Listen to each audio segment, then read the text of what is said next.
All right, heading to Laramie this week. So, big game versus Wyoming. They do a good job. They're extremely physical. They played a tough schedule, kind of like us. So their record doesn't really indicate who they are as a team as far as talent wise. I think they're very well coached. We know it's going to be a tough game. Anytime you go to Laramie, it's always a hard fought game. So, but like always, we got to continue to get a little bit better. We're closer. We just need to finish some games and finish plays late. And if we can do that, we can have a chance to get this thing going. So let's go with some questions. Coach Jason Walker with Cash for the Daily. We want to ask about what the message is to the team like at this point, trying to wrangle them together, get them playing, 5 more games, even though you guys have a 1-6 record at this point. Yeah, Jason. The big thing is what mindset do we want? And has nothing to do with football, but more so to do with life. We just talked about you can tap out, you can take the easy way and quit and lay down and wait for next season or what to come, or you could persevere, get closer together, outwork people, find a way to continue to make it through. Right, life ain't easy, and we know that. And there's always ups and downs, and it preys on the people who give up and quit, and that's not who we're going to be. So that was our message yesterday. Now we got to keep having it when we wake up every single morning. That mentality to get where we need to be. Coach Dryling, Jason Turner from the Herald Journal. This is a joint question with Trent Wood. He texted me to ask you this, but I'm curious too. So it's kind of a two-part. Any other season-ending injuries besides Miguel, Taz, Clyde, and Robert? And also, how are Jalen, Avante coming along? Bo Miley, I didn't notice him on Saturday, and like Gabe Peterson and Noka, how are they coming along? Yeah, so Anoka's out for the season. Gabe Peterson is going to be out again this week. We're still waiting. Hopefully next week or the following. Besides that, Jalen, got banged up a little bit, so can't really determine yet if he's going to be full speed or not for Saturday. Expecting him to play, but not 100% certain yet on that. Clyde Washington, like you said, is out for the season with an ACL. John Ross May has a hurt arm that he's going to require surgery, but he's extremely tough and he's going to hold out and have surgery once the season is over with. So Avante is questionable for this weekend. It's just so early. We don't know on all those guys yet. So, like everybody, pretty banged up right now. We feel like we have a good share of injuries, but it's got to be the next man up, like we talk about, right? Get everyone else ready to roll. And no matter who you get out there, you need to have results. So that's going to be the challenge this week of getting everyone ready.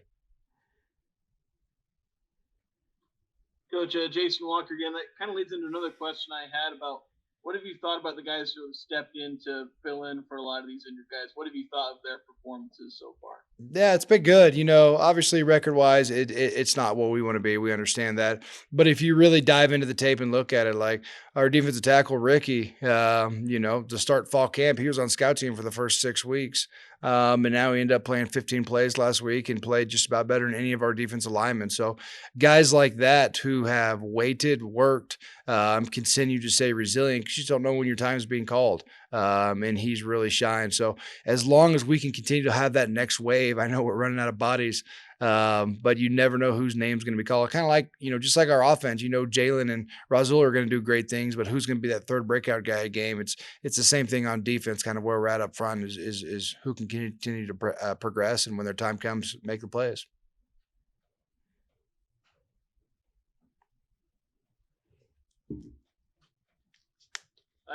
I wanted to ask kind of something you talked about after the New Mexico game was the third downs on defense. I was wondering if you can elaborate, like if there was any common thread with the number of third downs that the Lobos were able to convert. Well, yeah, they were 10 or 15. We started very hot on third down defensively, and then they went to their QB power game with the RPO glance off of that, and I think hats off to number 4. He's I think one of the best players maybe in the country with trying to tackle him and get him down. He's so elusive. And throws the ball with great timing. So that's what it came down to. We couldn't finish on him, and then even you saw like the 4th and 6th play where they throw up basically a punt at the end, and their guy finishes and make it. But we need to find a way to get off the field a little bit more. Unfortunately, we just didn't have those answers on Saturday. Hey, Coach Eric Franson with 106.9 The Fan. Can you comment on just the challenge sometimes of coaching a team, trying to when you're when you have a lead and trying to maintain that lead, not give it up? Yeah, the big thing we talk about is when we play angry and we play with a rage that we're right on the line of borderline chaos is where we want to live. We want to be right up against it, but still under control, right?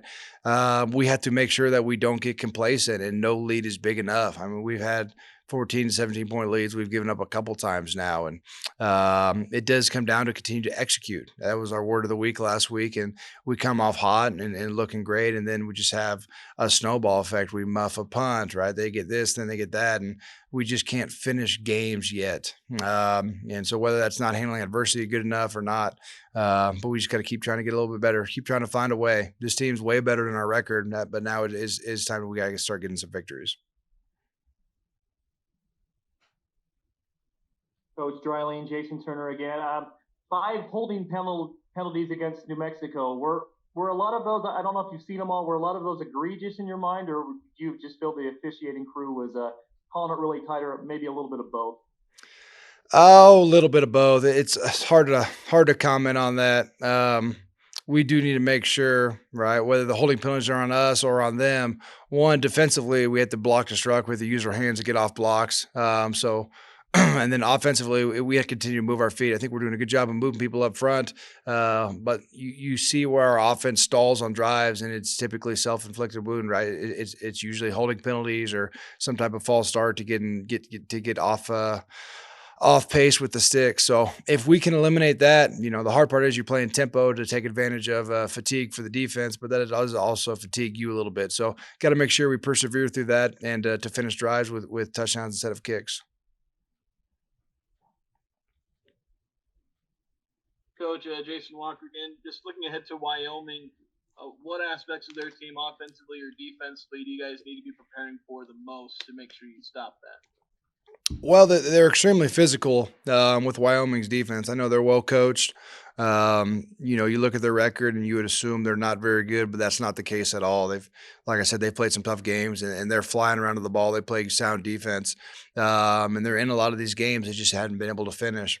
And offensively, they got their big quarterback, big tailback, solid group of wide receivers, and an O-line group who plays very well together. So they're very sound, I would say, all the way around. You could tell. They have phenomenal teachers in that building coaching those guys up. So they're not going to hand you anything. They're going to make you try to win the game. Now it's going to come down to which one of these two teams wants to finish this week.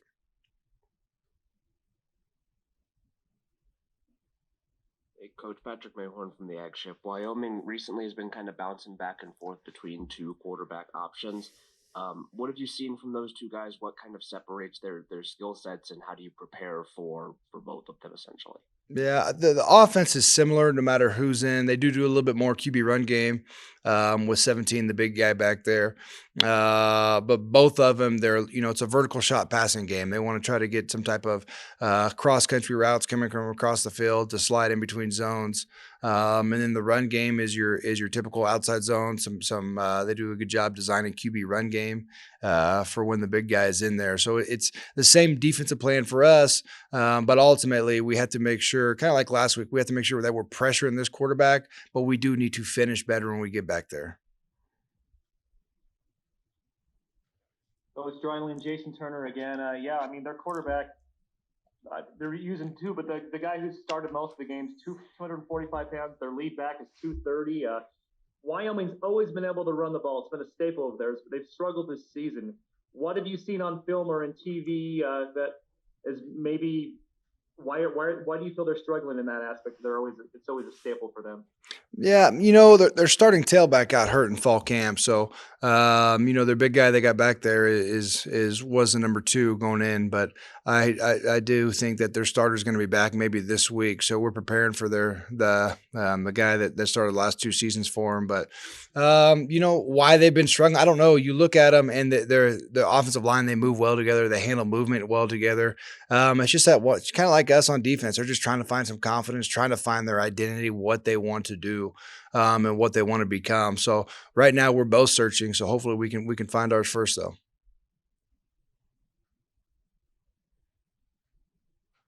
Coach Eric Franson again.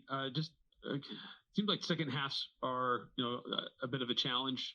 Just maintaining that juice and that intensity with your team.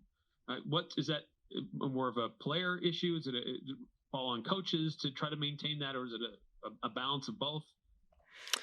Yeah, that's a good question. I'll gladly take the blame on that. I got to make sure that we finish. Right now, we come out in such great spurts, but then the flash is gone. And I've talked about this before, and I know you guys are tired of me hearing about this, but we do need to have that killer mentality, right? We have to be able to finish drives, finish games, right? And that starts with finishing plays. And right now, the games come down to 3 or 4 plays, right? It was the quarterback sneak on 4th and 1. It was a 4th and 6 throw up ball that we had a chance to knock down.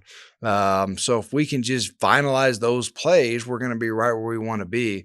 The problem is in the game of football, you don't know when the 4 or 5 game plays are going to come that decide the game. So you have to be on point on every single one. So it needs to be mental focus. Constantly, I told our guys this week that we're going to prepare harder as a coaching staff and a player than they ever have to make sure that we do not lose focus if that's what it is during the game, because it is all about finishing.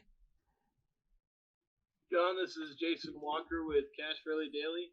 Just want to ask what it's been like for a lot of you guys who maybe started the season as backups who are suddenly essentially playing starting roles. What's that been like for you guys? It's definitely been kind of a next guy up mentality, and kind of what's helped me throughout the whole year is preparing like I was going to start every game. And that's something that's been very helpful for me and for a lot of other people who have been able to step into those roles of being a backup and now being able to step forward and be a starter. So I would definitely say preparing like I've been a starter for the whole year. And that's something that's kind of been instilled with me for how I would want to take on football and how I want to take on each week. And so that's something that's definitely helped me. John, Jason Turner from the Herald Journal. You sacked Dan Pierre twice on Saturday. He'd only been sacked once in the previous 6 games. So how much can you personally build off that performance? Definitely just looking back at that performance and seeing what worked well and what I did to prepare myself going into the week, and kind of just copying that and bringing that into next week, because that's obviously something that worked for me and worked well for our defense. So I definitely think bringing over the attention to detail and the enthusiasm of trying to get the job done the right way is definitely what's going to help carry this forward. John, this is Jason Walker again. What are the biggest things you guys are trying to do week to week to try and shore up the defense? Obviously, have some issues with the number of points allowed, but what are you guys trying to do to finally get over the hump? Just keeping things simple, honestly, and that's it seems pretty basic and simple in itself, but the game of football is very simple, and so when you can kind of not have to think out there and play fast, it's where we get our best results. So I definitely think just keeping it simple for us as a whole is probably what what we're going to do and continue to do going forward. Hey, John, Eric Franson with 106.9 The Fan. You're traveling to Wyoming to take on a team that has similarly had a struggled season, if you want to put it that way. They've been competitive, but have had a hard time finding wins. So these 2 teams both pretty desperate for a win. How does that kind of change kind of the mindset of how you approach this week and the opponent? Truthfully, no matter the opponent, if we're playing the number 1 team in the nation or if we're playing the last team in the nation, it doesn't really change our mindset necessarily. It's kind of it's about us mindset, and we're trying to make sure that we go out there and battle against ourselves and setting the standard, because our kind of motto is we set the standard and we don't lower it, we just raise it whenever we change the standard. So that's kind of our mindset as of right now, is just we have nameless, faceless opponents, and we're just trying to take it one step at a time each day with our preparation and trusting the process throughout the week for our preparation to be able to fly around on Saturday.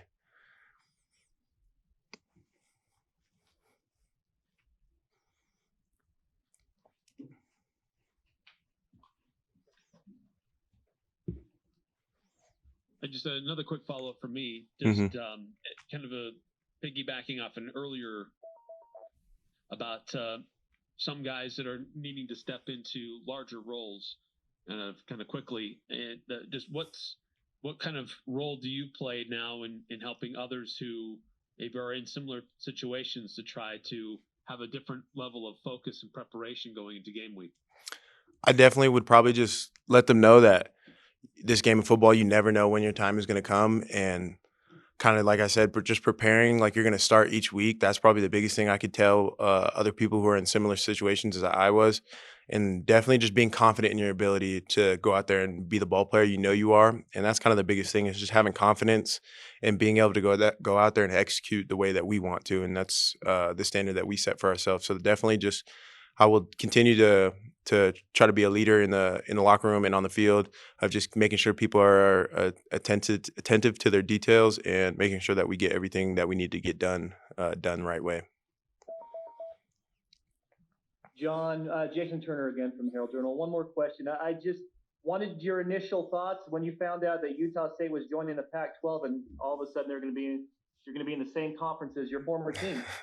Yeah, it's definitely exciting to go back and hopefully we get there soon so I can hopefully get to play them again. That'd be a cool experience. So definitely I think it's a great opportunity for the program and for where we see ourselves in the future. And I think it's one of the best moves we can make.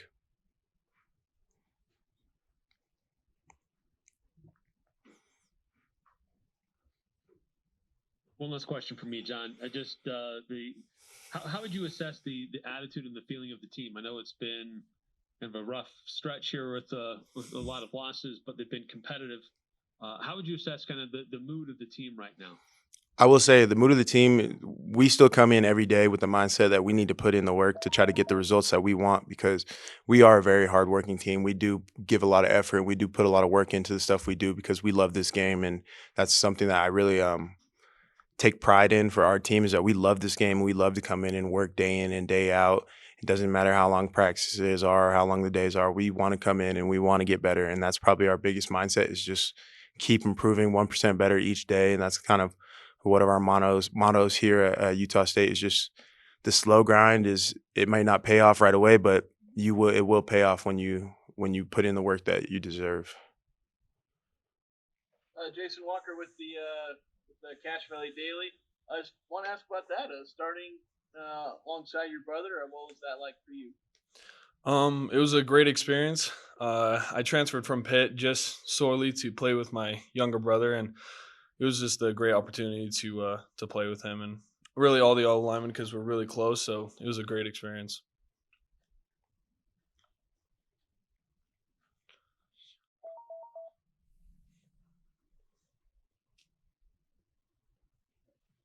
I'll ask another one, Jason Walker again. Just want to ask about that 4th and 1, kind of at the end of the game. You guys came up short. I guess walk us through that play and maybe where you guys came up short as far as getting that 1 yard you needed. Well, our initial thought process was that it was we ran the same play on goal line I believe it was in the first quarter, and we ran it back to back plays, and we were able to obviously score a touchdown with that, and we were all able to end up in the end zone. And that play, they obviously knew it was coming, and they loaded the box, and we tried our hardest to push the pile and stuff, but we just came up short, and it was unfortunate, but yeah.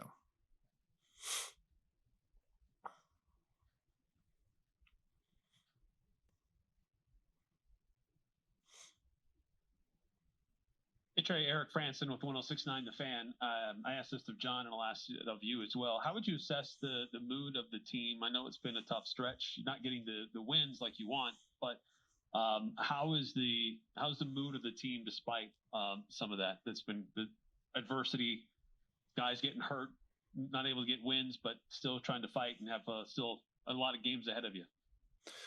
I feel like the mood of the team, we just try to stay close together and try to like collaborate with each other and try to keep our heads up. We prepare every game like we're gonna win, and we really prepare it the same way, and we always have that outcome that we want to win and for the offense personally to score a lot of points. And I feel like we have done that in the past. We have come up short a couple times.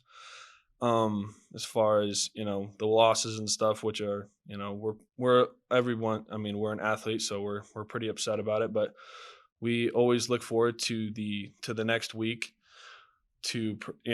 of how much more we can work hard and to better prepare ourselves to get the outcome that we want.